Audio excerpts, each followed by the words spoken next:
What's going on, you guys? It is Mental Health Awareness Month.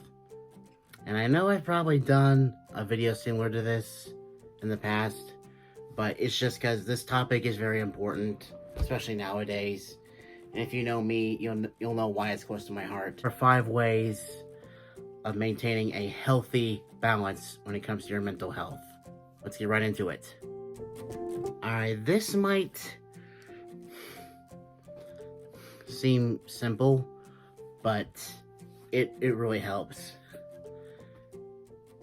When you're going through a lot in life, make sure you're getting a lot of fresh air. Basically, sunlight. Because with the sun, it produces this thing called vitamin D, and vitamin D is actually very essential to like calming anxiety, depression, and all that. And overall, just it's good for your immune system. Stepping outside and take a breather when your anxiety flares up, it helps calm you down. And I've tried it before several times at my job, and it really helps. And just a side note, I definitely recommend stuff like this, CBD. Like you put it like on your finger or whatever, and you smell it, and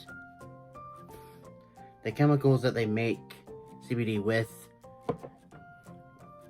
you know, when you smell them, go up to your brain and just relaxes you. It really helps. And I know I've probably talked about this in the past in a video about how to deal with depression, but yeah, make sure you're getting a lot of sleep, because when you're rested, you have more energy, and it really helps when you go to bed at a reasonable hour. If you're staying up until like 5 in the morning and expect to have all the energy in the world when you gotta go to work at 12 or 9, yeah, you're in for a surprise when you find out that late night gaming, late night binge eating, late night Netflix binge watching, all that, it's gonna come with some negative consequences.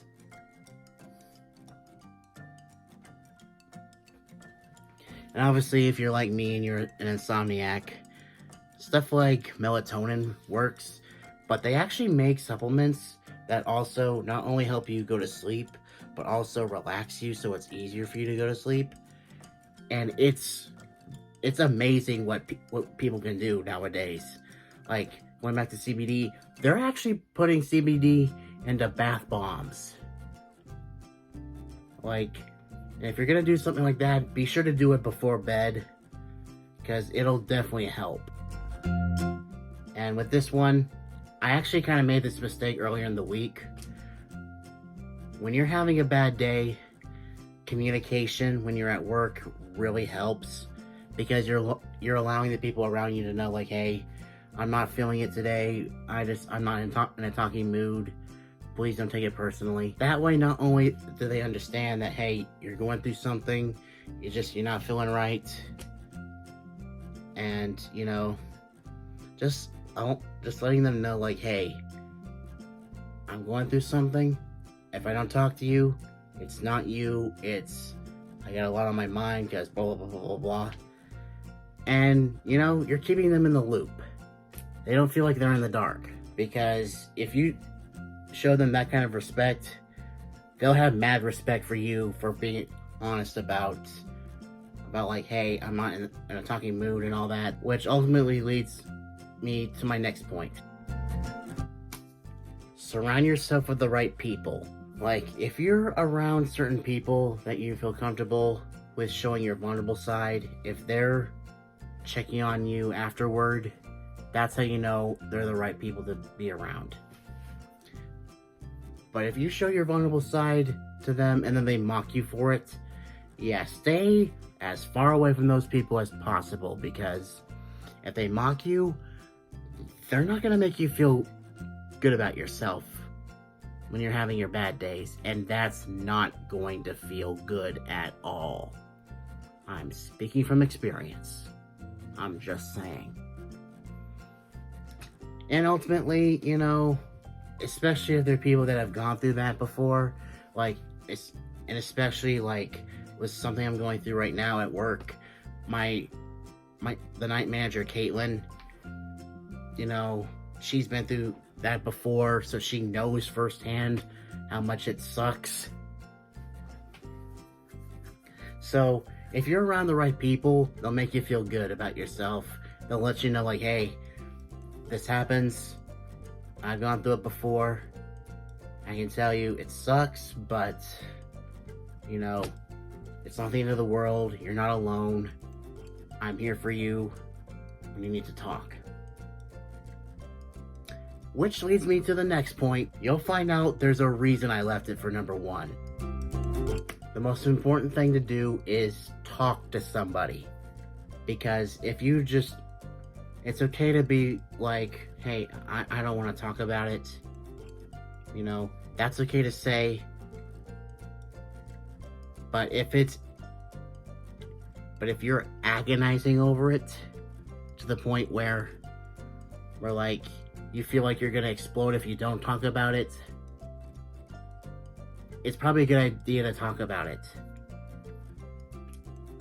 Because that way, the person that you're talking to might not have the solution, but because you're talking about what's going on in your life, and like, especially in the past when I was going to those meetings for the men's e-group on Wednesdays, whenever I had a lot on my mind and a lot to get off my chest, once I talked about it and just like vented about it, tell them everything that they needed to know, and just like, this happened, and this happened, and this happened, and this happened, and this. Once you've let it out, once you've got it off your chest, got it off your mind, just like talked about it, you'll find that once you talk about it, you feel a heavy weight lifted off your chest or off your shoulders. Because you finally just said something about it. Because you can't just be like, I don't want to talk about it every time. Because at the end of the day, talking about it always makes you feel better. Even if you feel like you're beating a dead horse, like you've said it a gazillion times, if the person you're talking to gets tired of you talking about it, then they're not part of the right people that you should be around. Now, if you're talking about something that's you've been agonizing for about like months over, I can sort of see why they would be like, oh, you should let it go. You're beating a dead horse. If it's still agonizing, if you're still agonizing over it, then find a way to deal with it. Just find a way to solve the problem, because if you're just like complaining about it and not doing anything about it, then it'll never get solved. If there's nothing you can do about it, then like if someone is telling you like, oh, I don't want to be around you, I don't want to be your friend, I don't want you this, I don't want you that, blah, blah, blah, blah, blah. I'm going to tell you something that Stephanie always told me. People who don't treat you with respect are bitches. Bitches ain't shit. They don't deserve your respect. If they show you zero respect, then that's the amount of respect they deserve in return. 0. Because bitches ain't shit. If they don't see the kind of amazing person you are, if they don't see your value, then they're not worth your time. Then they're not worth your energy. They're just not worth it. And if you talk to someone, you'll find someone who is worth your time. And that's how you maintain a healthy balance with your mental health. I really hope you all enjoyed this video, and I hope y'all found this helpful and informative. And just thank you for watching, because this was not an easy video for me to make because of the week I've had. I'm not gonna get into it. I might get into it in another video, but now's not the time. So it's past midnight at the time that I'm filming this, because I gotta go to work tomorrow, and I want to get some sleep. So until next time, stay positive and stay awesome, you guys. See ya.